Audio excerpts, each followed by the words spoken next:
আসসালামু আলাইকুম। আপনাদের সাথে আমি শেয়ার করব পাঙ্গাস মাছ দিয়ে কীভাবে বেগুন রান্না করা হয়। খুবই মজা করে আমি রান্না করব, তো পুরো ভিডিওটা আপনারা দেখবেন।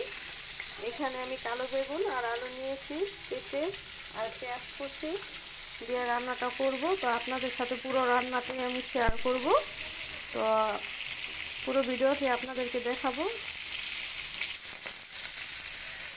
মাছটাকে আমি সুন্দর করে লাল লাল করে ভেজে নিয়েছি। এই মাছটাকে আমি এখন তুলে রাখবো। মাছ ভাজার তেলে আমি এখন বেগুনটাও ভেজে নিব। বেগুন আর আলু একসাথে ভেজে ভাজা করে নিব। আর এইখানে আমি মাছগুলো ভেজে তুলে রেখেছি। মাছের সাইজটাও খুব বড় ছিল। বেগুন আর আলুগুলো খুব সুন্দর করে ভেজে নিয়েছি, দেখতেই পাচ্ছেন। এখন আমি নামিয়ে রাখবো।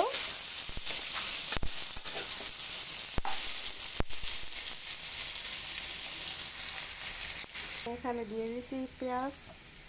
এখন আমি দিয়ে দেবো আদা রসুন বাটা।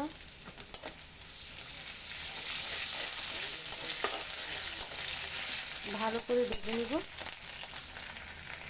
আদা রসুন একসাথে আর পেঁয়াজ একসাথে ভাজা হয়ে আসছে।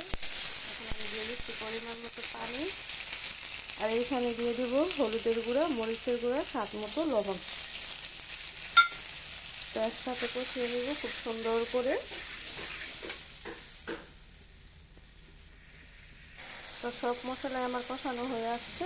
এখন আমি দিয়ে দিব ভাজা তরকারিগুলো একসাথে। এখন আমি কষিয়ে নেব, তারপরে দিয়ে দিব পরিমাণ মতো পানি।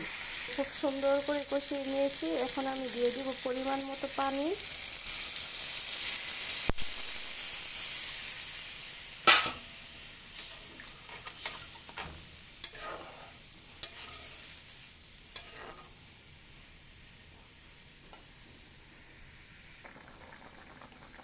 তো এখন আমি দিয়ে দেব মাছ, ভাজা মাছ আর টমেটো একসাথে।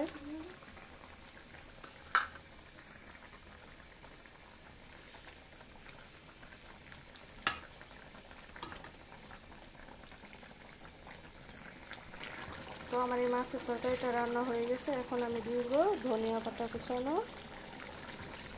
যদি ভিডিওটা ভালো লাগে লাইক কমেন্ট শেয়ার করে দিবেন, আর আমার চ্যানেলটা সাবস্ক্রাইব করে রাখবেন, যাতে আর নতুন নতুন রান্না রেসিপি আপনাদের সামনে নিয়ে আসতে পারি।